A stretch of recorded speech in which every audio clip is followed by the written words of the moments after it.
my busy bees, it's nice to see you again. I love spending time with you, having discussions and videos and all that fun stuff every Thursday. For those of you that are new, my name's Ashley. I'm a graduate at the University of Saskatchewan. I studied in soil science where I gained my Bachelor of Science, and I have an absolute passion for gardening both inside and out. And I'm here today to talk to you about zucchinis.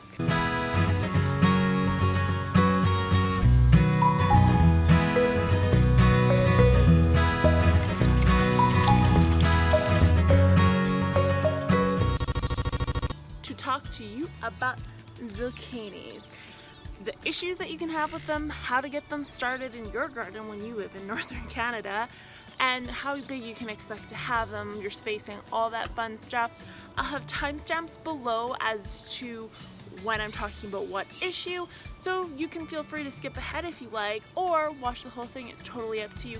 If you're wanting to join our community of discussion and all things plant fun, feel free to leave your name in the comments below, introduce yourself to all the other busy bee gardeners that are out there, or hit us up on Instagram at BusyBeeBotanical, where you can post a photo of your plant issue with the hashtag YXCPlantHelp, and someone from the Busy Bee Botanical team will be more than happy to help you, but also the rest of the community will too. So if you want to be a part of all the videos going forward, like I said, I post every Thursday. Feel free to hit that subscribe button. If you're just passing through, thank you for watching and all your attention, and I hope you find this video helpful. So let's get into the zucchinis. Behind me I have my zucchini patch. It's in a raised bed currently. That's not specific to anything. You can put them in the regular lower down. That's not going to hurt. But nice light soil is ideal. Too heavy of a soil, I find that zucchinis, cucumbers, melons, squashes won't grow as well. Their roots aren't nearly as vigorous as some of the other garden vegetables out there. So keep that in mind with these guys. Other than that, they're in afternoon sun, morning sun, and then evening sun tapers out. The afternoon sun it does get is filtered because I have a giant tree up above me, which I will insert shots of that somewhere somehow in this video. And I water daily, but that is because I have a very good draining soil. It's a sandy loam, and because it's in a raised bed with that's made out of 2x4s actually, it has strips in it all the way down where the water is able to drain out through the sides. So watering every day is very important for these guys. In my case, in your case that might not be the situation. These guys also do really well in pots actually, especially if you live in a cooler climate where you run the risk of frost. Pots are ideal because then you can move them into places where they'll be safe from frostbite and all that stuff. So when I start on my zucchinis, I generally start them beginning of May, end of April indoors. The ideal way to start them is actually in separate containers, whether that be a styrofoam cup, just a separate planter, but don't make sure you don't actually put them in a tray or anything like that.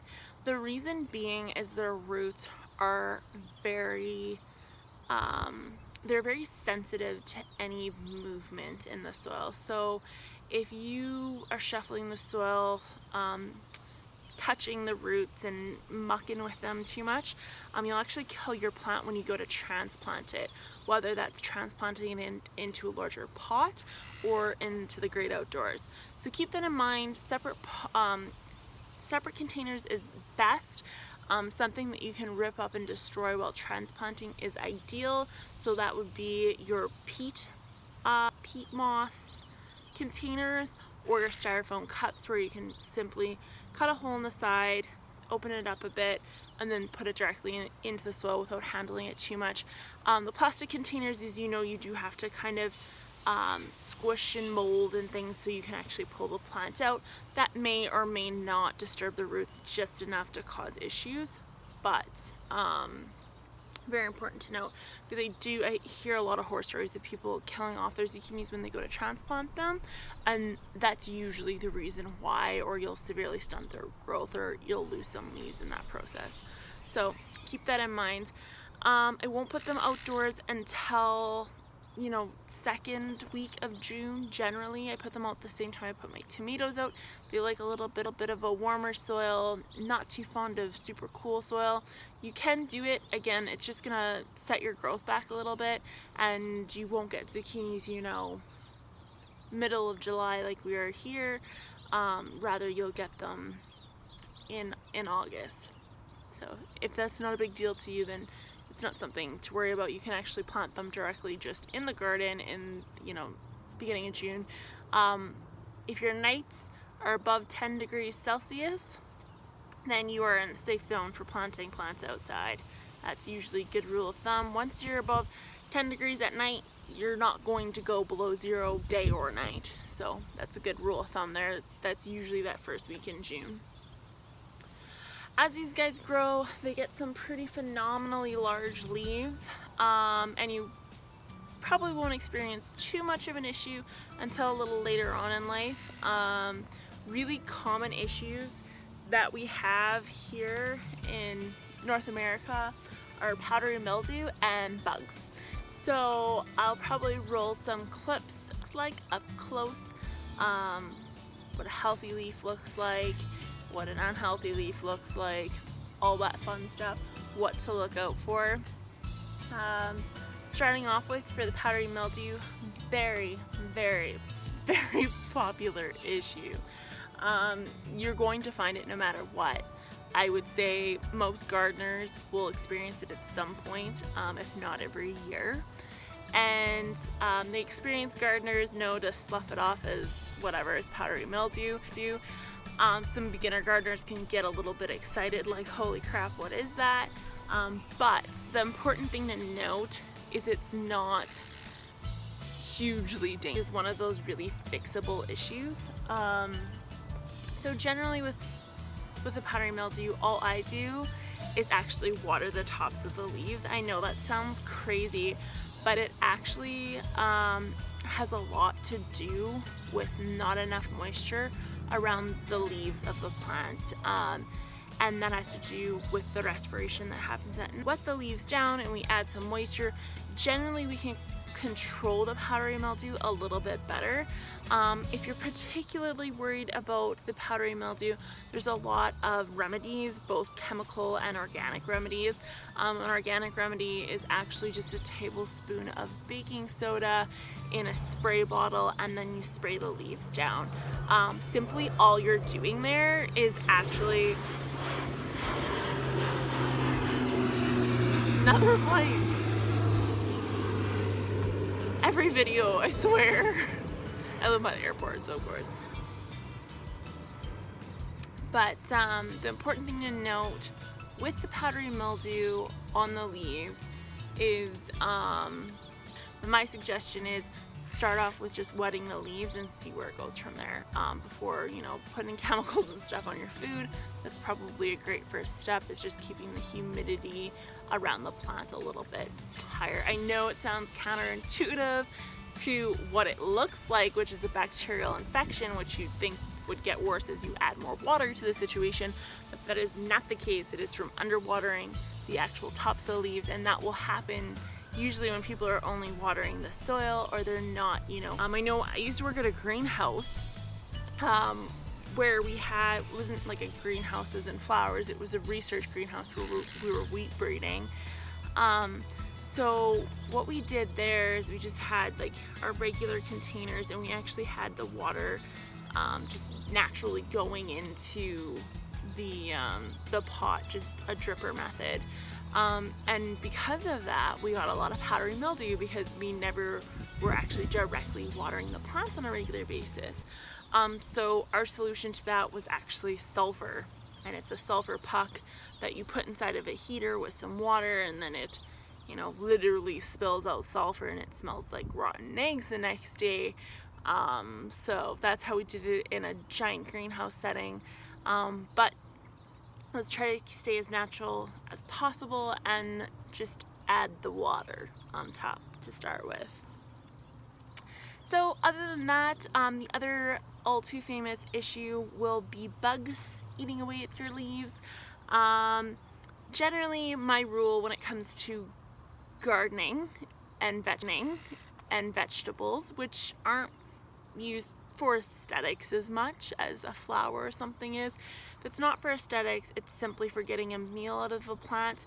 If less than a third of your plant is affected by the bug or the fungus or the bacterial issue, use organic or the least invasive techniques you possibly can, which will be trimming the leaves. I had another plane roll through. So if your pesticide or your pest issue, whether it be bacterial, fungal, actual bugs, insects issue, I suggest doing a mechanical manipulation of the plant. So use things like sticky traps and bug nets, or physically removing the leaf, or physically removing the infected plant. Mainly because vegetables typically aren't used for their visual aspect, they're used for production, and if less than 33% of your plant is being affected by the issue, there's probably going to be a higher likelihood that you're going to be able to deal with and manage a plant if only 33% of it is infected. Not only that, you're not going to alter the growth potential of that plant. Whereas if it's more than 33%, you might be running a little bit more of a risk where the plant could die, and then maybe you need to step in with something like a spray, either organic or inorganic. Even then, I try to just do the route of homemade sprays. So Dawn dish soap, water are the mix of the ingredients below as to how to make that. I don't coin that tactic. That's been a tactic that's been around for ages, so keep that in mind. So yeah, something to try out if it's greater than 33%, but until you hit that threshold, try to manage it on your own as best as possible. It's better for the environment, it's better for animals, and it's better for little kids that may or may not touch those sprayed down plant leaves. So yeah, that's how you deal with the powdery mildew and insects that you may find. I have both right now. I have insects and I have powdery mildew. I'm not too concerned with them because actually you can see one of my unhealthy leaves right here. I decided to take a little bit of a break because my phone died. So yes, I record on my phone. You jealous? Anyways, back to the story. So yeah. Anything else about zucchinis that I can tell you is when to harvest them. It's another thing that I had, some not issues with, but I was always unsure because they aren't typical. So they're not going to turn a color like a pepper will. It's not going to turn color like a tomato will. It's not like you can pluck it and taste it and see how it's growing like a beet or a carrot. It's different. It's different in the sense that it's always a dark green and they seem to just appear out of nowhere, just giant, and you think to yourself, well, how long has this zucchini been on the stem for? So the rule of thumb that I live by when it comes to harvesting my zucchinis is touch them. So a new zucchini that's not ready to be pulled yet is very firm, like surprisingly firm. Like the moment you grab it, you'll notice like, oh wait, this isn't something that I would have at the grocery store. If you're unsure of the firmness you're looking for, go feel out the zucchini section at your local grocery store until you get kicked out, and that'll give you an idea of when the best time is to actually pick them off the vine. Now, zucchinis, depending on the type you get, but in general, the zucchinis in your garden are going to get a lot bigger than the zucchinis you see in the grocery store. So just keep that in mind.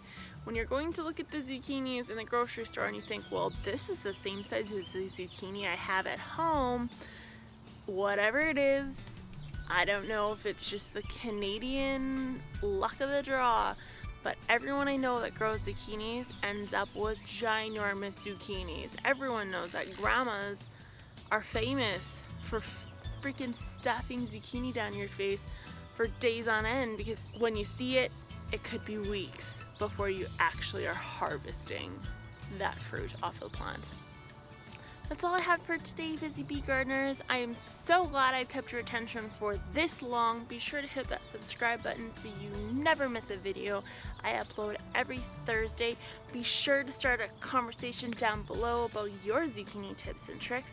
It's a super positive place to have a discussion. You do not have to be worried about stupid questions. There is no such thing.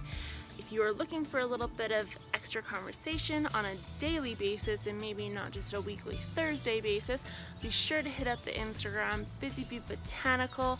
And if you have any plant questions that you need answered, use the hashtag YXCPlantHelp. That's hashtag YXCPlantHelp. If you are just passing through, I am so impressed that you spent this much time with the Busy Bee family. I am thoroughly excited by that. However, we will see you maybe sometime in the future. If you have any other planting needs, we're sad to see you go, but we can't convince you to stay either.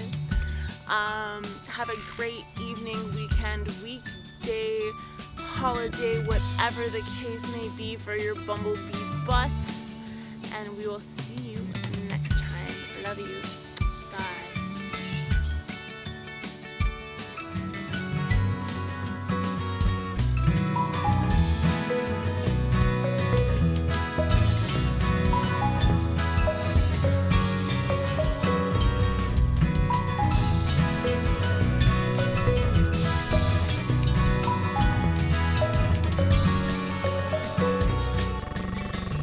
Harvested a giant zucchini, so there's zucchini loaf, and there's zucchini brownies, and there's zucchini soup, and there's roasted zucchini, because they're just that big.